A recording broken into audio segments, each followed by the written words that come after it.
Welcome to the Paranormal Stakeout radio TV show with Larry Lawson. As a former career law enforcement officer and law enforcement educator, Larry focuses on the use of tried and true law enforcement investigative techniques in conducting paranormal investigations. Despite his experience and training, Larry also keeps an open mind to discussions on topics that deal with evidence that are not quite as physical in nature. Paranormal Stakeout guests are professionals in the field of the paranormal and parapsychology, conducting the investigations and research needed to further the cause of paranormal study. Larry advocates an agenda of standardization of structure and training in the field of paranormal investigation and research for the purpose of one day being able to produce the evidence needed to convince a jury of the existence of the paranormal. Whether it is ghosts, UFOs, unsolved mysteries, hauntings or cryptids, no topic is beyond the investigative reach of Larry Lawson and the Paranormal Stakeout radio TV show team. Now, here is the host of the Paranormal Stakeout radio TV show, Larry Lawson.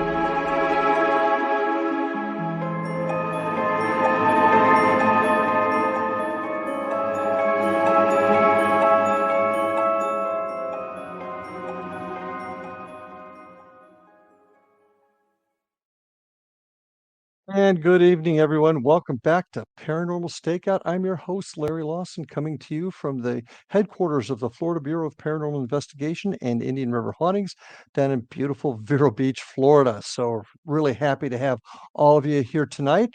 I'd like to invite you to check out our website for Paranormal Stakeout at paranormalstakeout.org. You can also email me there at ghostguy@paranormalstakeout.org and write questions, send me thoughts and things you'd like me to bring up on the show. If you have a question about the paranormal, something you'd like to ask, give us a call, give us an email at that address, ghostguy@paranormalstakeout.org, and check out what we're up to. Now, I'd also like to make mention, if you want to find out what my team's doing, you can go to paranormalfbi.com or Indian River hauntings.com to check us out. We also have our Facebook by those same names. And you can also check out some of the things that we do on YouTube at Indian River Hauntings 2341. Gonna have a great show tonight. I enjoy having brothers and sisters in blue on the show with me, and tonight is no exception. I'm very excited to have Mr. Alan SLONAKER with us tonight. Alan's a native of Richmond, Virginia, and he grew up in a Victorian-era home on the city's downtown. It was here that he got introduced to the paranormal at a very, very young age, and it sparked a lifelong interest in history and the paranormal that ultimately led him to join the Center for Paranormal Research and Investigation in 2007.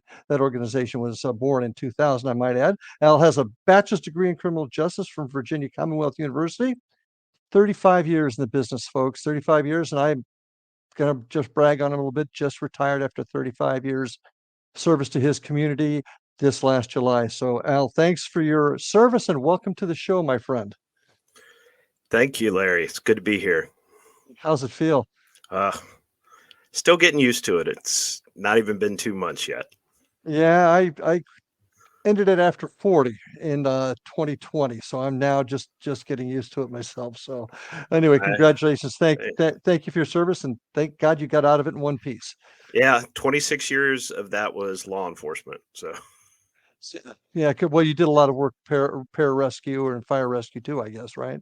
EMS and search and rescue as well. Yeah. God bless you. Well, you are part of a very interesting organization. Part of a very interesting organization that does things that kind of fit into the parameters of what I'm interested in and what I'm seeing for the future of the paranormal. So why don't you share with my audience just a little bit about you in case they've not met you before? Who is Alan SLONAKER? Again, I spent pretty much my entire professional life in public safety. 26 years in law enforcement, worked patrol, investigations, narcotics task force. I retired, did my last 7 years as a trainer and in our Office of Professional Standards for the agency I retired from. And I came in to the paranormal field in 2007 when I joined CPRI, and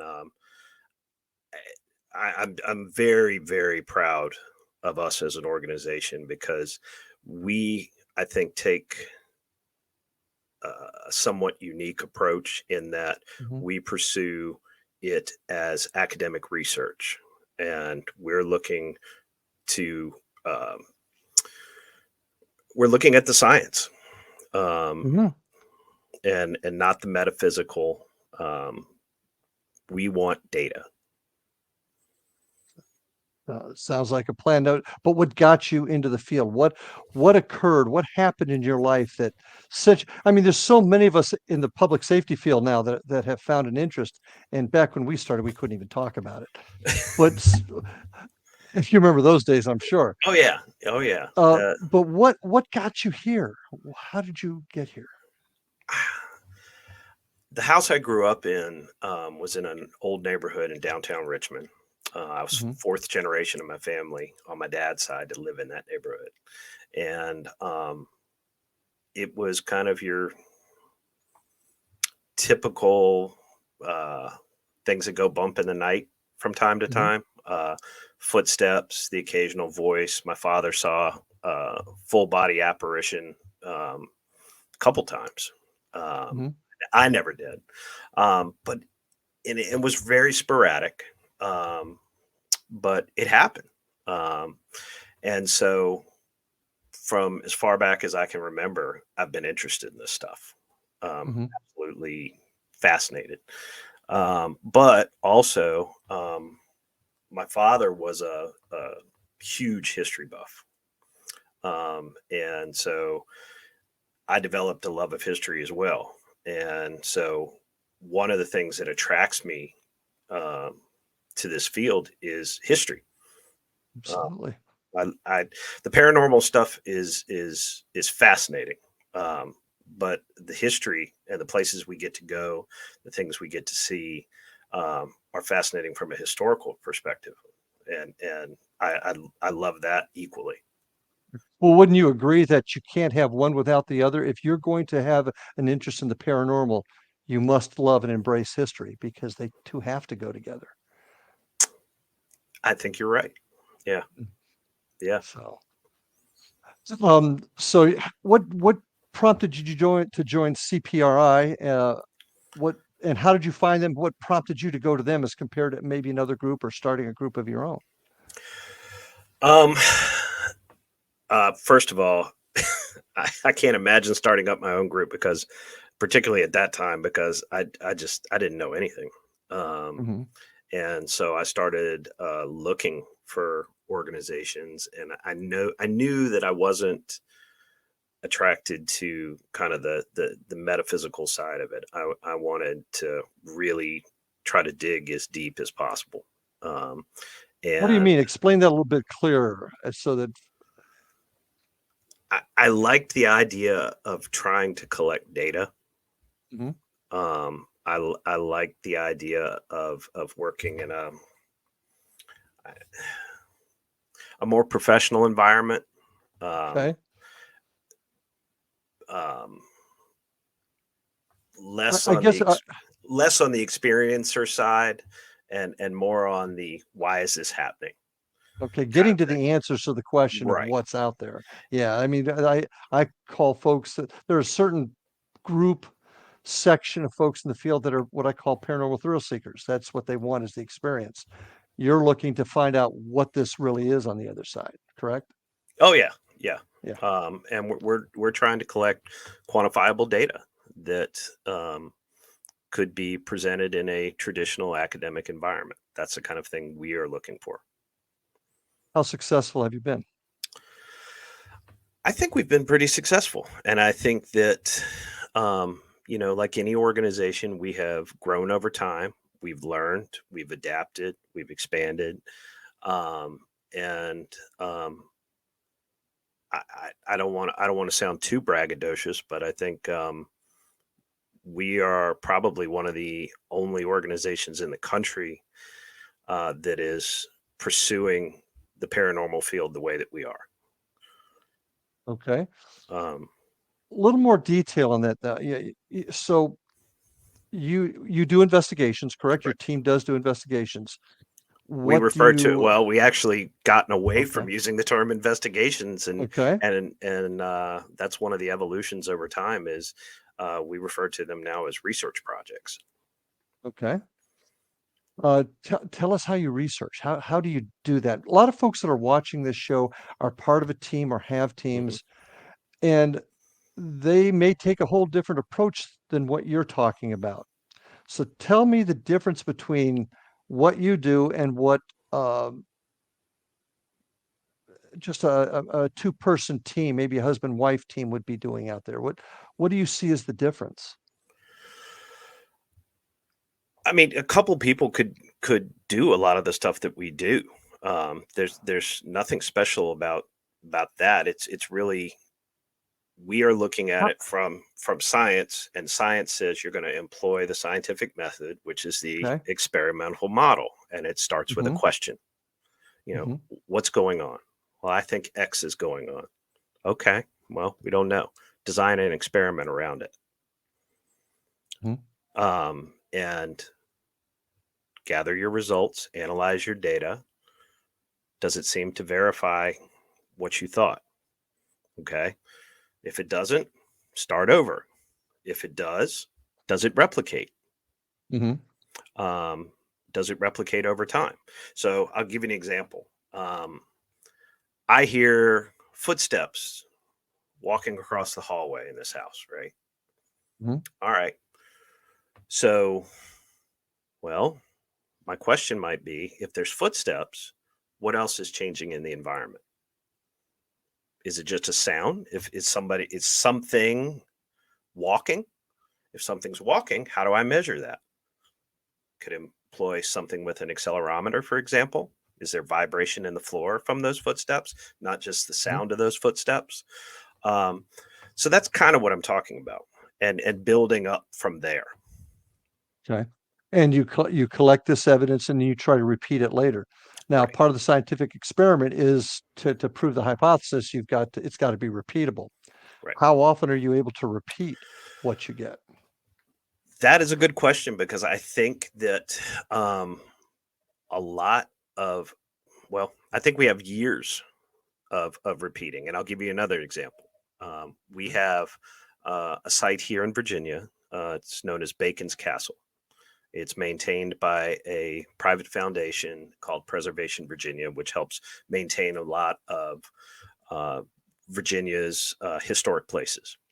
And it is dates to 1665. It's the oldest brick structure in British North America. It's about an hour from where I am. And we've been going there for 12 years. Hmm. And we've been setting up equipment, doing what we do.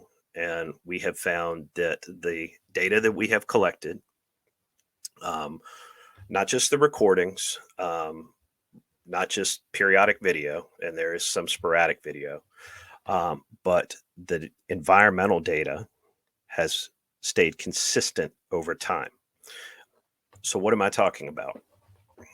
One of Well, the things, before you do that, yes, we're sir. already coming up on that first break I was telling you about. So, That's right. folks, we're just opening this book now. So stick with us as we delve into the scientific side of paranormal investigations with Alan Slonaker. Stay with us. We'll be right back after these messages. And welcome back, everyone, to Paranormal Stakeout with my guest tonight, Alan Slonaker.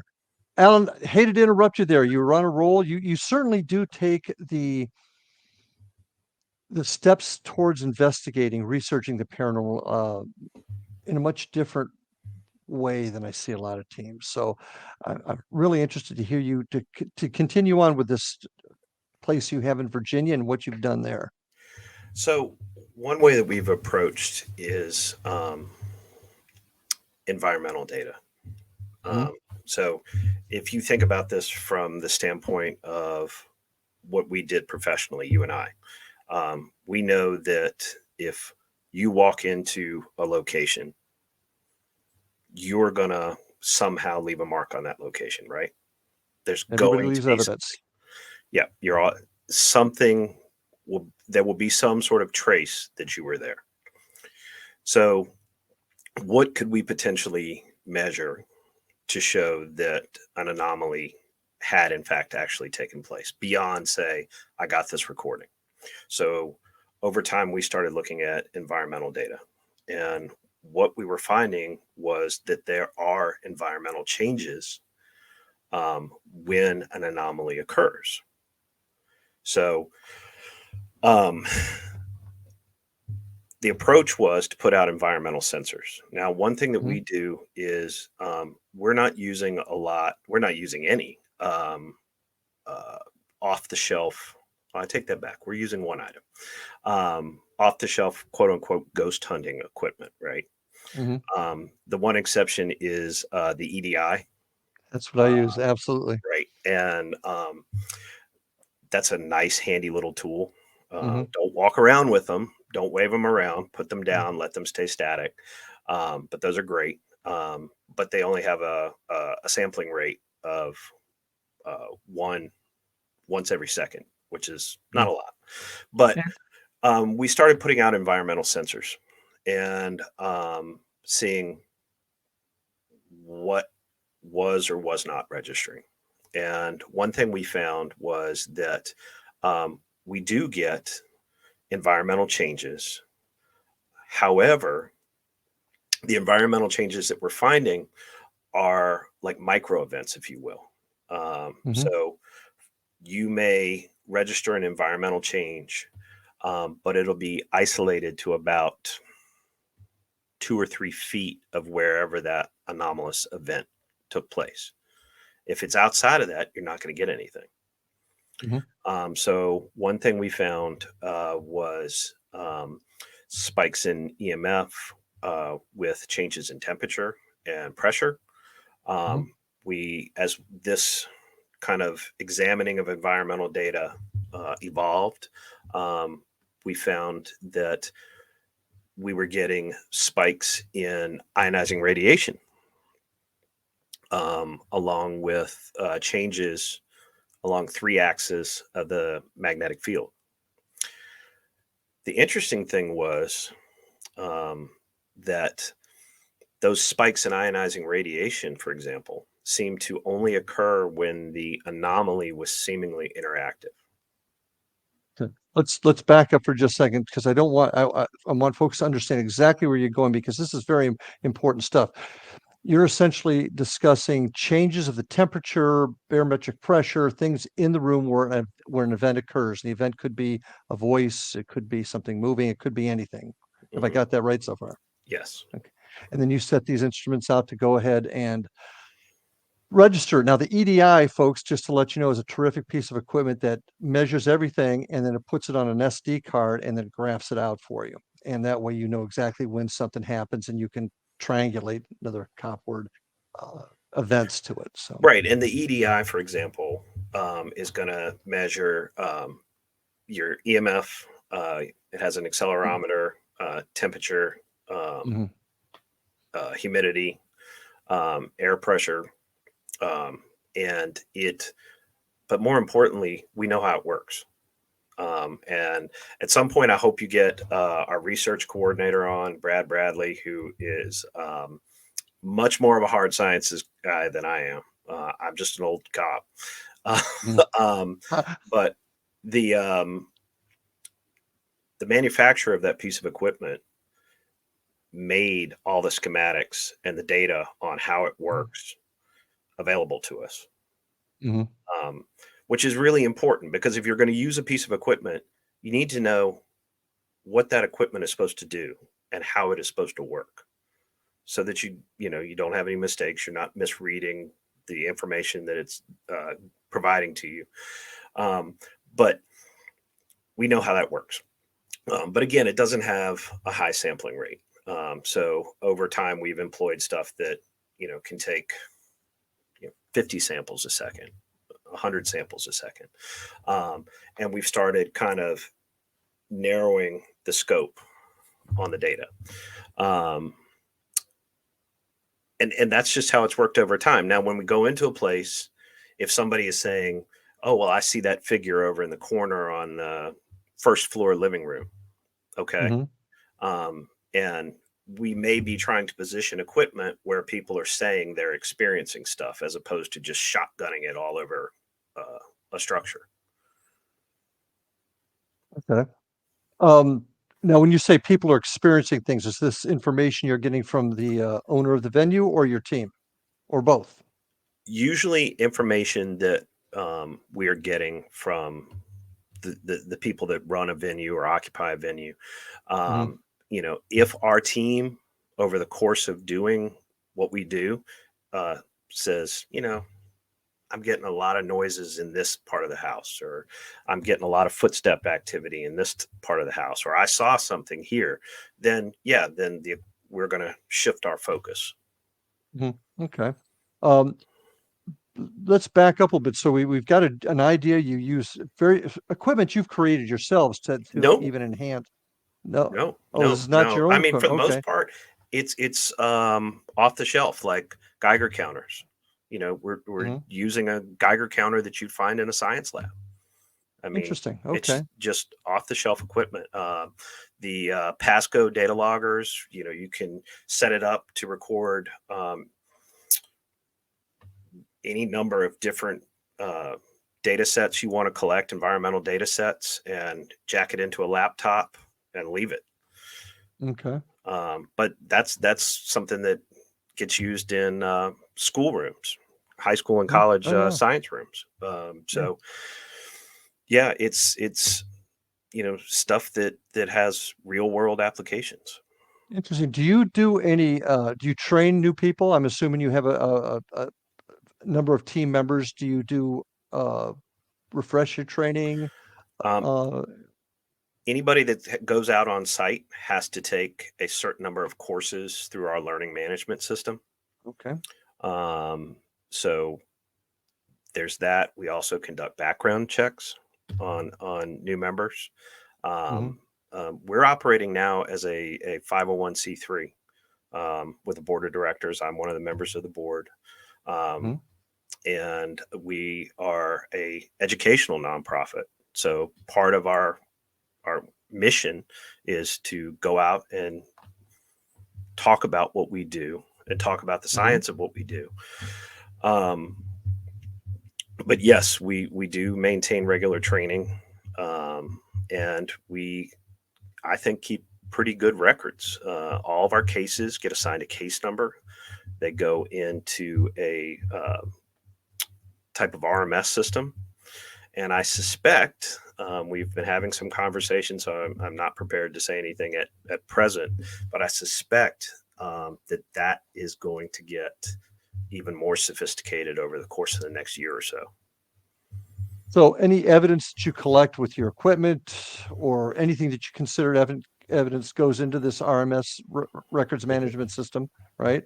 And that's right here. What about physical evidence? Do you ever collect physical evidence? And if you do, what do you do with that?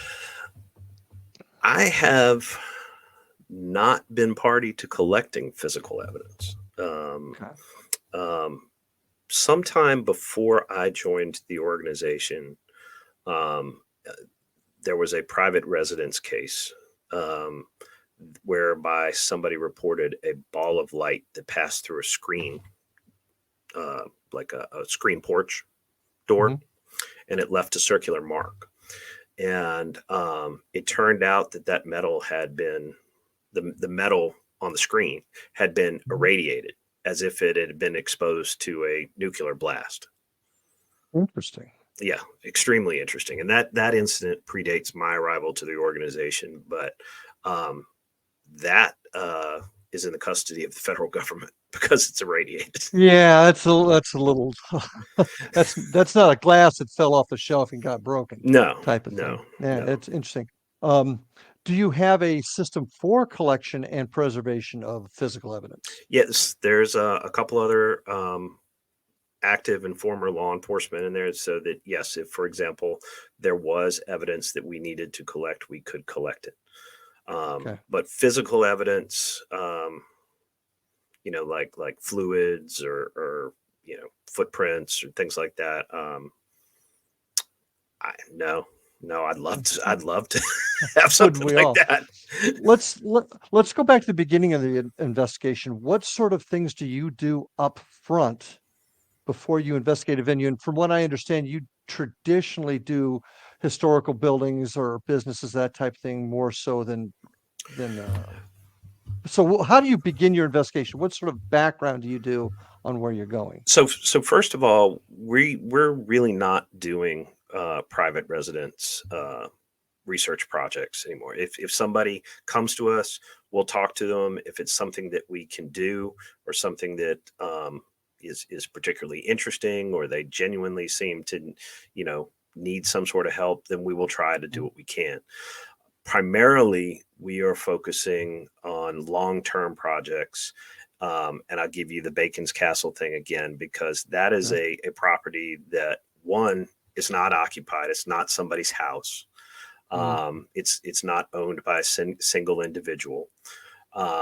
We can get regular unfettered access to the property.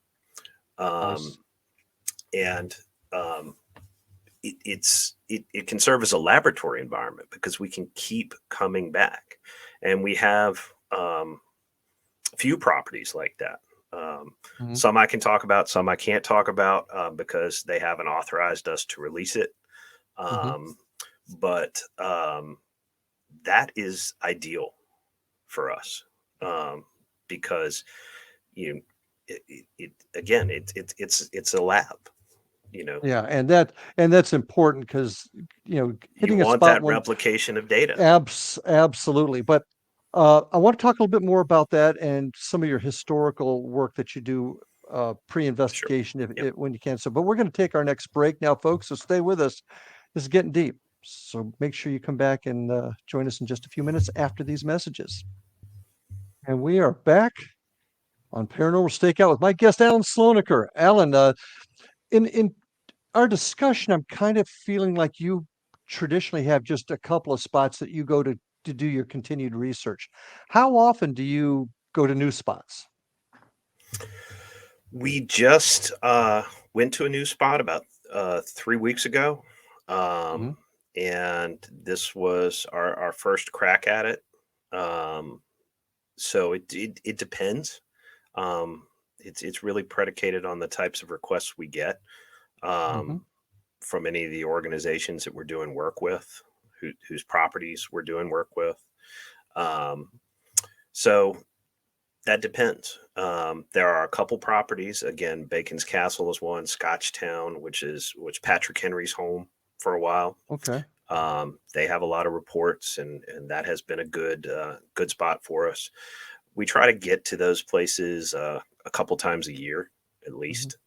Well, this kind of leads to my next question. You're going to a spot you haven't been before. You're a cop.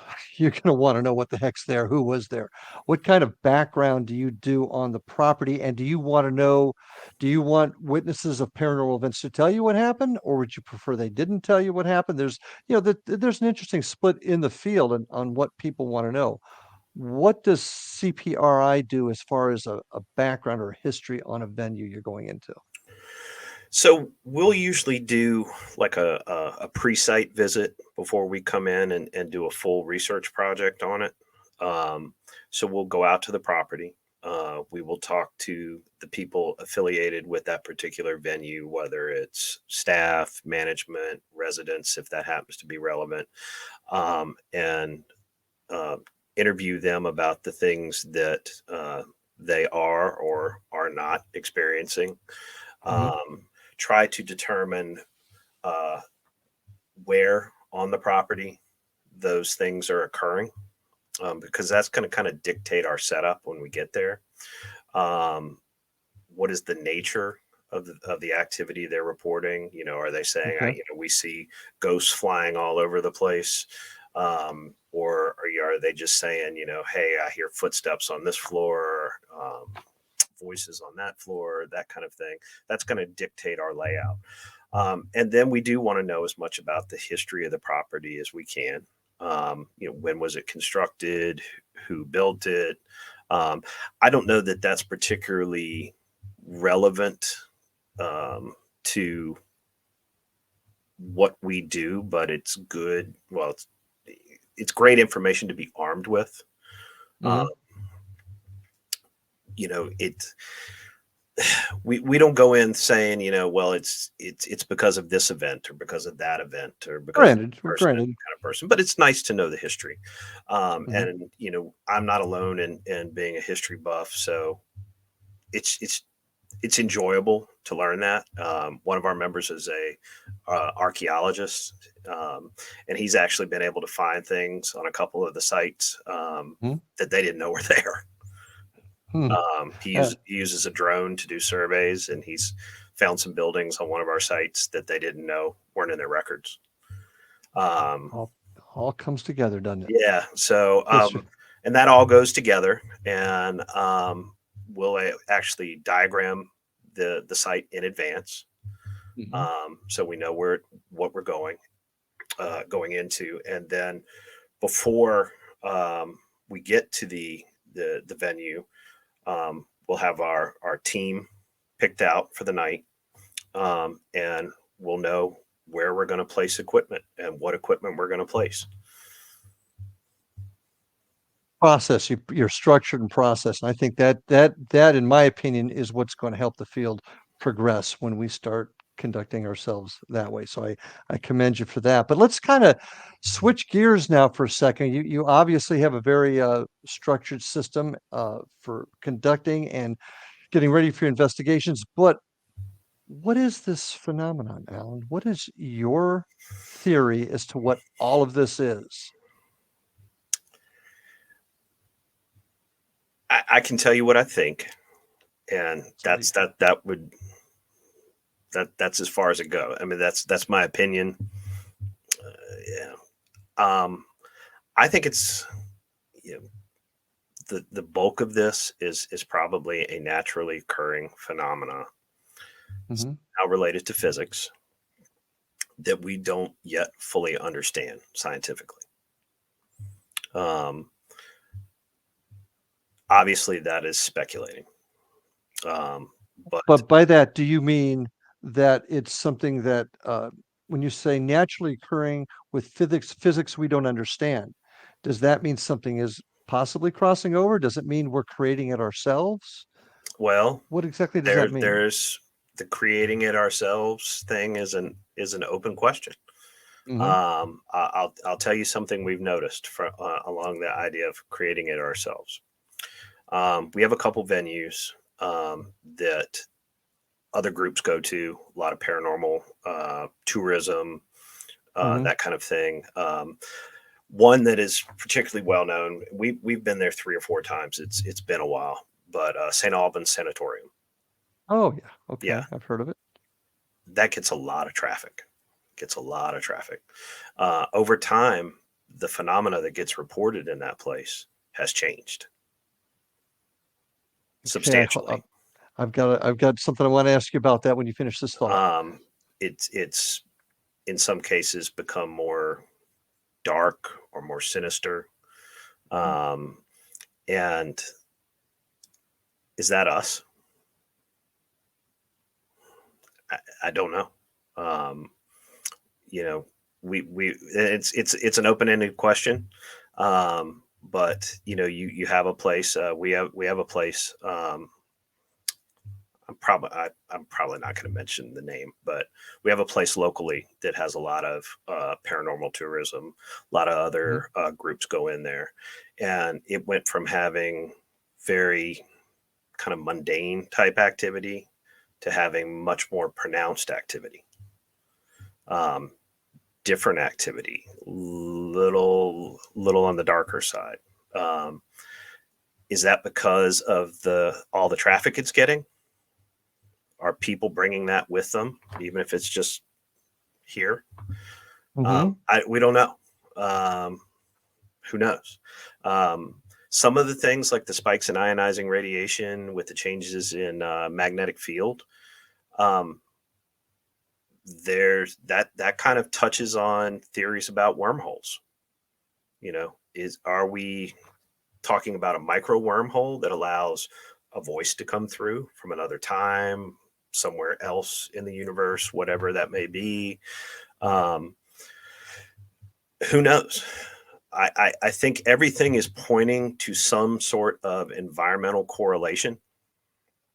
I'll give you Okay. another example. The GOES weather satellite maintained by NOAA. We've been looking at GOES data. Brad Bradley found this almost by accident some years back. That tracks solar weather. It's the Earth's magnetic field. And Yep. you can look at that in a real-time display 24 hours a day. And it goes up and it goes down, just like any other waveform. Solar flares, the whole bit. Yeah. Magnetic field. And when that is going down, when it's on the downslope, that's when activity is occurring. When it bottoms out, the activity stops and it peters off as it's going up. Activity picks up again when the waveform is on a downslope again. And it became so consistent because we're keeping track of our time. We're using an atomic clock and we're matching that time to all of our different data points, including GOES.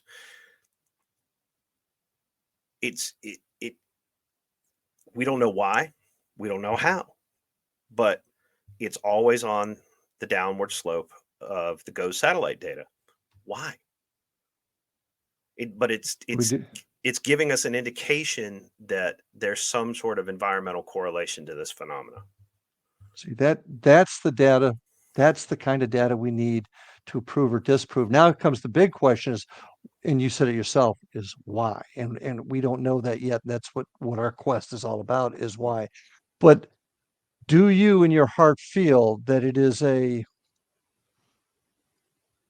it's natural, supernatural maybe, but it's natural. It's something that's occurring out there that we don't yet understand. Well, we talk about it in terms of the paranormal becoming the perinormal. Going from something that is completely unknown, that supernatural, that folklore, to something that science is beginning to slowly unravel and say, well, there's a reason that you hear those footsteps. There's a reason you hear those voices. It's not the ghost of, Uncle Bob. It's something else. Okay, but what? I don't know. Do you see that there is a possible connection here to the other side, in the sense that we are maybe crossing a barrier into another dimension? Is that possible? I mean, if you go with the wormhole theory, then that's potential. That's possible. I mean, where does a wormhole lead? We don't really know. So one of the biggest arguments that I hear in the field is you cannot quantify so much of what the paranormal, particularly with mediums, for example, and many mediums will say you can't prove what I'm seeing. And that's true, we can't. But with what you're describing, if we can find a way to prove that wormhole exists with this type of experiment, that piece of data is fascinating to me. When the magnetic field in the solar system is going down, you have activity. That's hard data. That's important stuff. Where do you think we can take that? Well, you have the mainstream scientific community that is looking at some of those things that 20 years ago would have been pure science fiction. You have look at CERN. Look at what they're doing there. And so they're not doing it under the auspices of paranormal research. They're doing it under the auspices of quantum physics. But it does give support to an argument that I have. We can't say never. We cannot say we'll never find out, because 20 years ago, most of what you're saying was thought to be science fiction. Now it's reality. Yep. And I think that's where we have to go, not only in our field, but also in the scientific field. It's possible. Let's start looking at the possible. Oh yeah, absolutely. And I mean, always go in with an open mind. Absolutely. Always go in with an open mind. But like, and I when I talk to people that are interested in this field, I say, look, we all come to this, just like we came to police work. You have your biases, if you will. You have your beliefs. You have all your personal baggage. Okay, but to do the Speaking of job, biases, I got a time bias right now. So I want to get back to this. Sorry, but we got to take our Yep. last break. Folks, stay with us. Like I said, this is heavy. Come on back and see the last half part of this show right after these messages. Welcome back to Paranormal Stakeout and my guest, Alan Slonaker. Heavy conversation. You know, it's I do want to make mention, folks, if you want to find out more about our show, go to paranormalstakeout.org. Check out the terrific programming on xzbn.net, the X Zone Broadcast Radio and Television channel. See all the other great shows in here. If you'd like to find out more about us, you can go to paranormalfbi.com or indianriverhauntings.com, or check us out on YouTube at Indian River Hauntings 2341. And Alan, is there a website you'd like to share with folks that if they want to check out what you're doing? Yes, sir. They can find us at centerpri.org. Can also find us on Facebook at Center for Paranormal Research and Investigation, CPRI. Terrific. Thanks. You know, you were talking about coming in with biases as we went to our break, and I've been asked, and I don't really like bringing a lot of this up, but I've been asked in the past, you're a cop. How can you believe in this? And my answer has always been, look, do you want me to come in and just make a decision about a crime, your crime, based upon my baggage, what my background is? Right. Or do you want me to come in with a clean slate, look at all the evidence, Right. and make a decision on what happened? Well, since you put it that way, that makes sense. And I think that's what you're saying. Yeah. I've heard a lot of folks, there are folks in our paranormal side, research side, that every bump in the night is a ghost. Mm-hmm. And there's the other side that wouldn't believe it was right in front of them. Mm-hmm. Neither side has the open mind. Right. You know, and that's what we got to have. Just like I was saying in the profession that we did, you have to compartmentalize. You have to take all of that personal baggage, the beliefs, the biases, the presuppositions, whatever those may be, put them in a box, put it in a closet, and go in, like you said, with that clean slate. You have to. And from there, you go where the information, the data takes you. And that is what it is. And I think that's where, you know, if I was to have any one criticism of the paranormal field, is I'm not sure enough of us do that. Oh, I totally agree with you. We get led around by, you know, our beliefs. Well, you know, people that go, well, it's this, it's, you know, it's the ghost of, you know, Uncle Bob. How do you know? How do you know it's the ghost of Uncle Bob? And for that matter, what's a ghost? The big question. What is a ghost? We don't know. Right. And I can sit here as an individual and tell you, yeah, I think some of what we are encountering are, you know, spirits, ghosts, you know, a disembodied consciousness of somebody who may have once been mortal. But I don't know that. As a researcher, I can't say that definitively. I have to box that up, forget about it, and simply go where the data takes us. Oh, totally agree. Have you ever experienced something profound enough that you believe that there's something on the other side? Yes. Yes. Okay. Anything you'd like to share? And that's okay if you don't. The most profound one, I'm not going to share. Fair enough. Just because that was not profound in a good way. But I have been doing this for a long time. And it has definitely, I'm not the same person now that I was when I started. And you get into this going, and honest to God, I got into this going, well, this will maybe answer some questions. I have more questions now than when I started. I hear you. But I will say this: there is much more, in my opinion, going on. Much more to what we call reality, then I think we fully understand. Very eloquently and politically correctly put. I understand exactly where you're coming from. On the other side, do you think we go to different dimensions? Has your evidence given you any indication where we go after we die? No, not ours. You have certain facets of academia that are studying that very hard. Mm-hmm. University of Virginia Center for Perceptual Studies. That is the bulk of their academic research. Is trying to answer that question. But again, that comes back to belief. I was raised in the Episcopal Church. I have a belief structure. I have a religious belief structure. But again, as a researcher, I have to put that in a box and not let that cloud my judgment as a researcher. Well said. And we could spend all night actually philosophizing about the collective consciousness, what's on the other side. There's so much more, and I'd like to do that sometime, I might add. But I want to, in our last few minutes together, I want to spend some time on something that I think is vital to the field, more of a physical issue, and that is the ethics of what we do. Oh, that's hugely important and becoming more so.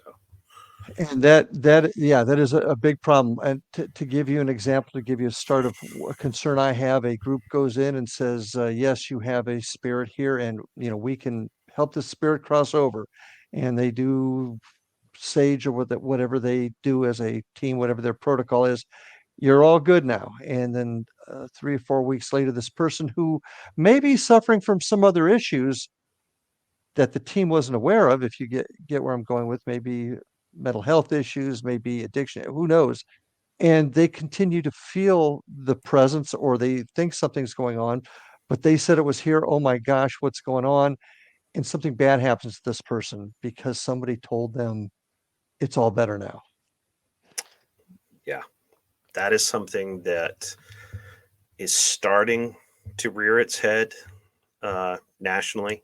I want to say there's at least one case or something affiliated with that. We have encountered that kind of thing before, and I'll give you an example. We had an individual who was convinced that he was under demonic oppression. I talked to him extensively before we visited out there. I was trying to get some medical and psych history on him. He had significant head trauma, had a TBI, had admitted mental health issues over time. And we went out there only to find that an organization had been out there, set up their cameras, so forth, literally videotaped dust bunnies under IR and told him those were demons. And we, in the course of going out to his house and interviewing him, I said, "Do you mind if I see any medications you're on?" Well, we have an MD on our staff, and the MD wasn't present, but I immediately called and said, "What are these? I think I might know, but I need you to tell me." Those are powerful antipsychotics. And then doing the cop thing, I took the spouse outside separately, away from this individual, and said, what are you experiencing? What do you separate the witnesses or separate the perps, and you may get a completely different story. And she's, no, I'm not seeing or hearing anything, and I'm worried. Okay. So what would have happened had, we not been involved, had not said, hey, you need help, not Ghostbusters.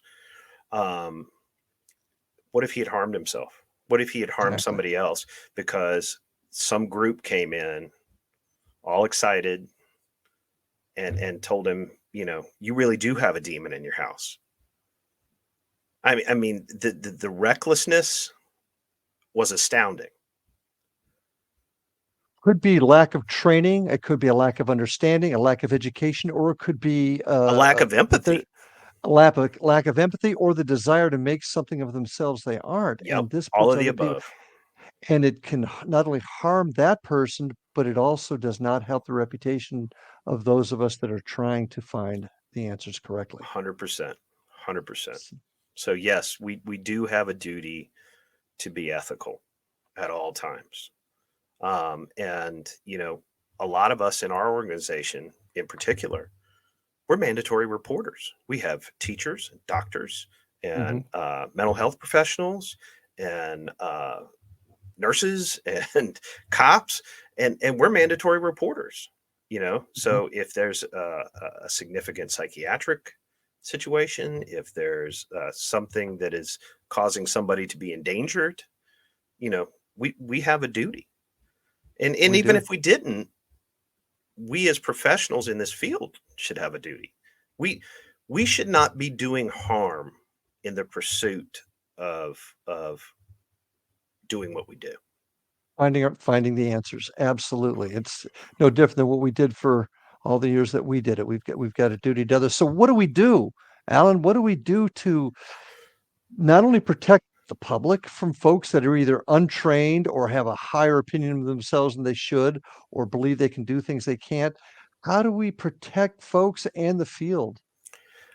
I think at this point, it's probably going to be organizations having the wherewithal to discipline themselves to undertake, bylaws, rules, training, structure, formalized protocols, and operate to a high ethical standard.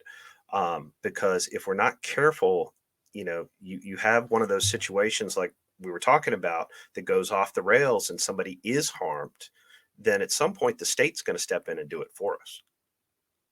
So do we, as a field, a group that wants to do this right and see the right thing done, do we create? I mean, in Virginia, you've got something that managed law enforcement. We've got the Florida Department of Law Enforcement here that oversees what we do. Is that what we need? And We've can we do that? just amongst ourselves, we've talked about it in terms of like a paranormal code of ethics, if you will, that everybody's going to adhere to, but there is no overarching body that oversees Should this there type be? of work. Should there But be? should there? Maybe, but at present the field is very diverse, very scattered, and often and there's no disagrees with standards or each other. structure. Yeah. There's no standard or structure to go the right direction. Now, not that we have the end all be all, Oh, but no. but our philosophy is and will continue to be that we are happy to share our information, our protocols, our structure, anything about who we are or what we will do with other groups that want to do the same thing. Again, that's not saying we're the best. That's not saying that we have all the answers, but I think we have a good working structure. And all of us working together, we can come up with a plan. And with that, my friend, our time has come to an end. But folks, take advantage. If you're interested in what Alan and the CPRI is doing, check out his website. And unfortunately, that ends our show for tonight. Alan, thank you for joining us. Thank you for being with us. And folks, Larry, it was a pleasure. Thank you. Thank you for being here. And thank you, folks, for being with us tonight. As always, take care of yourselves. Love your family. Stay safe. And we'll see you on the other side.